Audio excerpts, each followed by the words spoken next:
Bonjour, bienvenue sur le plateau de Bâti-Journal TV. Nous sommes toujours à Eurobois 2018 et ce matin, pour notre première émission, nous allons parler d'usinage de nouveaux matériaux ou en tout cas de matériaux de charpente et de construction qui évoluent.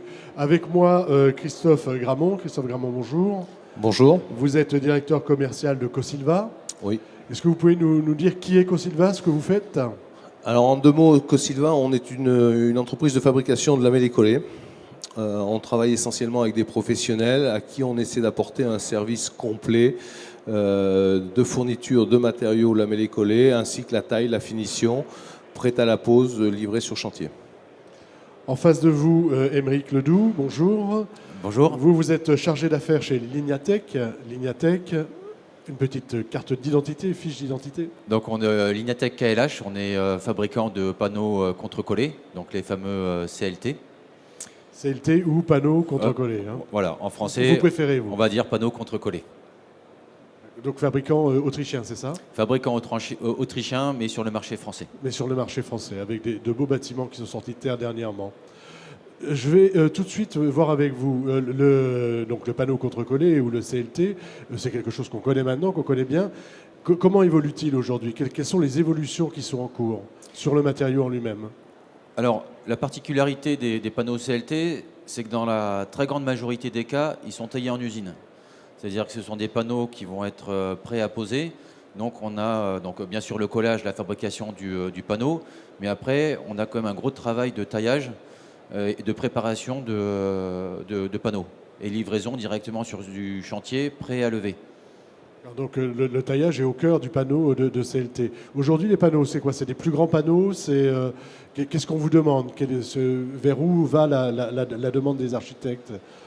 Oui, on est très souvent sur des grands panneaux, d'une part pour que ce soit plus rapide à poser et pour simplifier la construction. Donc on est sur des panneaux qui peuvent aller jusqu'à presque 3 mètres de large, jusqu'à 16,50 mètres de long.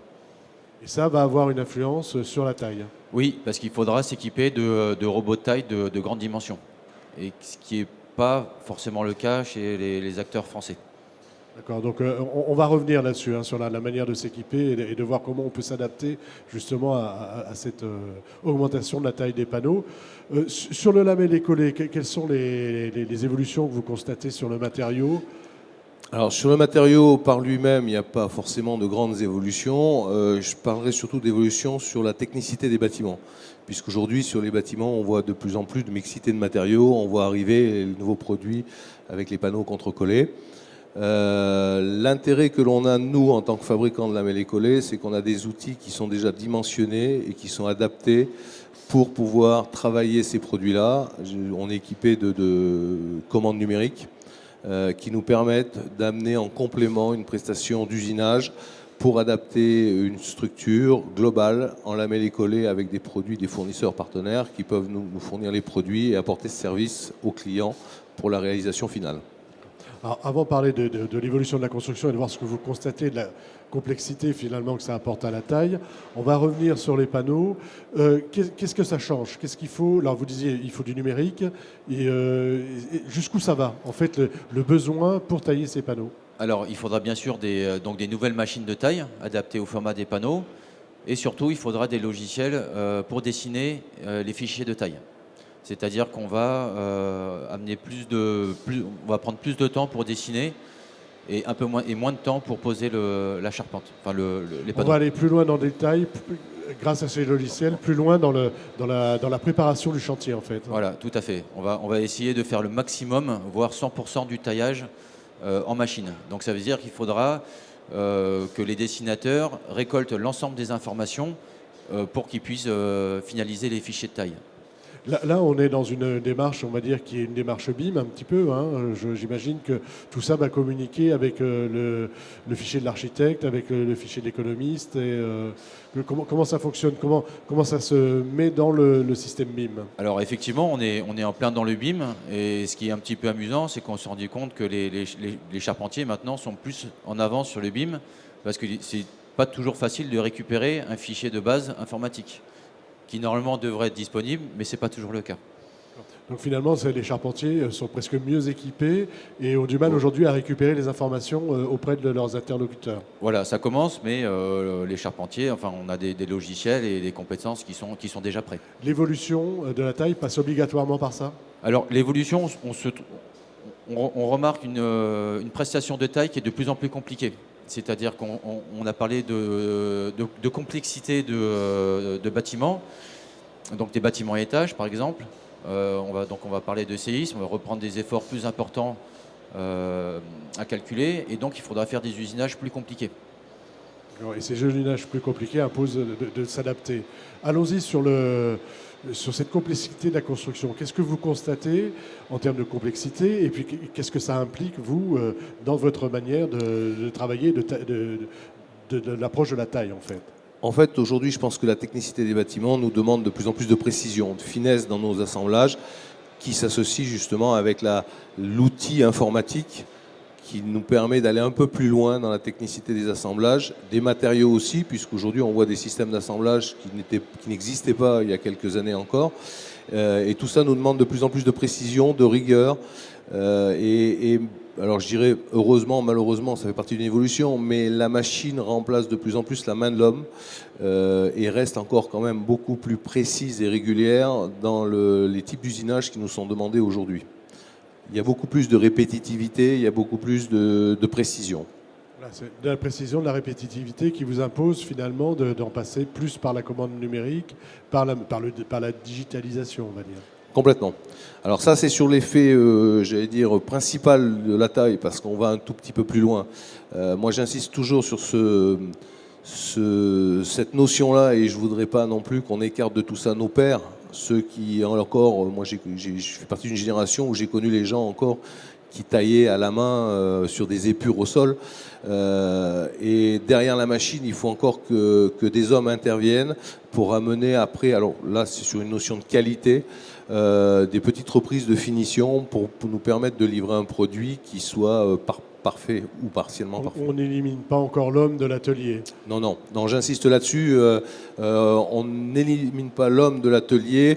On va déplacer les compétences. Je dirais parce qu'il va nous falloir aussi des gens en programmation. Il va nous falloir des gens aussi pour commander ces machines, pour les faire fonctionner. Et derrière, il nous faut quand même des gens pour apporter la finition, le petit plus sur la structure. La petite touche de finition. C'est quelque chose que vous constatez aussi. Enfin, vous êtes sur le même, dans la même logique. Oui, et d'autant plus que sur les panneaux contre-collés, en France, les architectes nous demandent très souvent d'avoir des finitions visibles.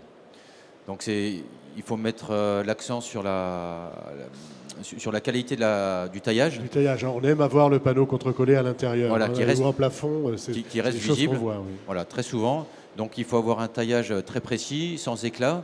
Et après, sur le chantier, bien sûr, il faut faire du levage propre avec une attention particulière sur la propreté.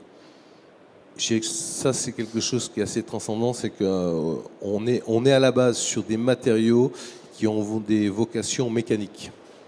Et aujourd'hui, on leur demande une notion de qualité esthétique. De design. Voilà. Et là, il y a encore un temps d'adaptation, il y a un temps d'évolution, parce que les matériaux restent ce qu'ils sont, avec leurs défauts, leurs contraintes. Et je pense que c'est à charge pour nous, fabricants industriels, de communiquer sur la réalité du rendu, du fini, du produit. Je veux dire, il faut pas toujours vendre une main dans un gant de velours, parce que c'est pas toujours le cas. Il y a des risques d'avoir des épaufrures, des choses comme ça qui viendraient abîmer le produit. Oui, et il y a aussi le fait de laisser les matériaux visibles. On va essayer de faire des assemblages qui soient cachés. C'est-à-dire que là, on va essayer de faire des choses compliquées pour cacher ces assemblages, donc avec des ferrures en âme. On en revient à ce qu'on disait tout à l'heure, c'est-à-dire une complexité dans les assemblages. Voilà, et donc on se retrouve, dans l'évolution, nous on reçoit des fichiers de taillage avec beaucoup de taillage, ce qui engendre un coût, parce que ce sont des temps machines qui n'étaient pas forcément présents il y a encore 5 ans. Donc ça veut dire qu'on ne sait pas encore faire à l'économie, c'est-à-dire qu'on va très loin dans le taillage et très loin pour cacher ces assemblages. Il y a une phase d'apprentissage où de toute façon on sera obligé d'en passer par là. Disons que le mauvais côté, j'allais dire, des machines de taille et des dessins, c'est qu'on peut faire plein de choses.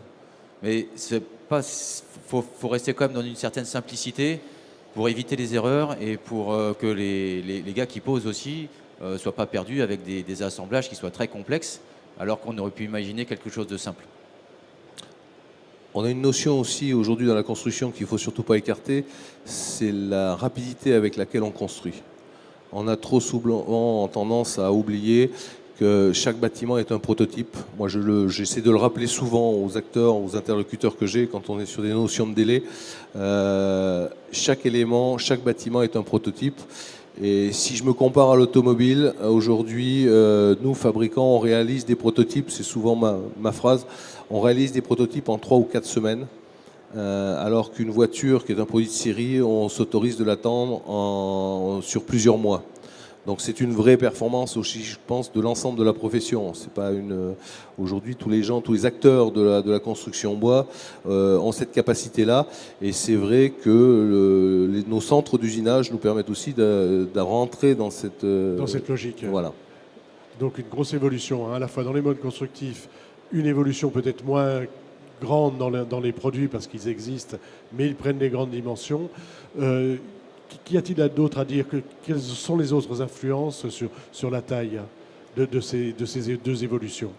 Le côté positif, c'est qu'on peut faire pratiquement tout ce qui est possible et imaginable. Donc il n'y a plus de freins dans la conception et dans la conception et la fabrication des matériaux. Donnez-nous éventuellement un exemple qui vous a frappé et qui. Moi je pense surtout au séisme, par exemple, sur les bâtiments de grande hauteur qu'on voit souvent.